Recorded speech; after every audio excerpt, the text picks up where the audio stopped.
Fantasy Alarm TV Football Edition. Let's talk quarterbacks. The first number of the day is 13, as the number of total interceptions thrown the last 2 years by Alex Smith. 13 doesn't beat himself.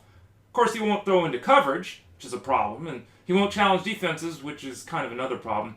But hey, what he's asked to do, Alex Smith, is very good. He's a very good NFL quarterback, but he's a middling fantasy option. Now, we can use his legs and do some things there, and there's always a couple of times this season, actually, where Alex Smith takes advantage of a matchup, scores 3 touchdowns, throws for 270 yards, and runs for 50. That can happen, but overall, he's nothing more than a low-level QB2 because there's no upside here. He averaged about 219 yards passing the last 2 seasons, 21 touchdown passes. Just nothing to see there. I mean, Jamal Charles is back, which is nice out of the backfield. They added Mr. Macklin to catch passes outside, thankfully, because they didn't have anything going at the wide receiver position last season. And they have Travis Kelce, who's looking to ascend to the elite at the tight end position. But Alex Smith simply is nothing other than a QB2 that just slot in on a bye week or when you have an injury. That shouldn't change in 2015. Second number of the day is 68.7. Now, that was the completion percentage of RG3 in 2014. Only 2 quarterbacks in the NFL, Big Ben and Tony Romo, were better than that. That's pretty good. And also, if you look at his career numbers to this point, RG3's got 40 touchdown passes and 23 interceptions.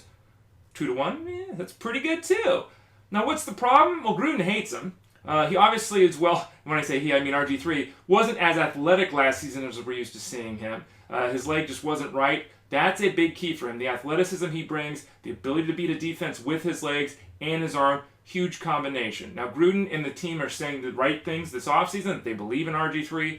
We'll have to see if that's coach speak or not. As I just said, I went through the numbers. There's some good there. I know there were some issues on the field last season for RG3, but the club is going to look to get Pierre Garçon more involved this year. They've got Deshaun Jackson to lift the lid on defenses. Obviously, they've got Jones and Morris in the backfield, and Niles Paul and Jordan Reed are pretty dynamic duo, at least talent-wise, at the tight end position. Maybe RG3 rises from the level of our QB2s to something. We'll wait and see. At least you don't have to spend big bucks to get him on your roster in 2015. And then the final number today is 31.5, as in the number of touchdown passes on average the last 2 seasons from Phillip Rivers. Now, Phillip Rivers might be a punk and he might throw the ball like a weirdo, but the fact is the guy is good. 31 and 32 touchdown passes the last 2 years, an average of about 4,400 yards passing the last 2 years, a completion percentage of 68% the last 2 years. That's elite stuff, folks. And he's not often mentioned in the elite names, and he's not going to throw for 5,000 yards and 42 touchdown passes. He's not going to do that, but he's very good. He's very stable. He's very consistent. He plays in San Diego where the weather is nice. You don't have to worry about that when they're playing home games.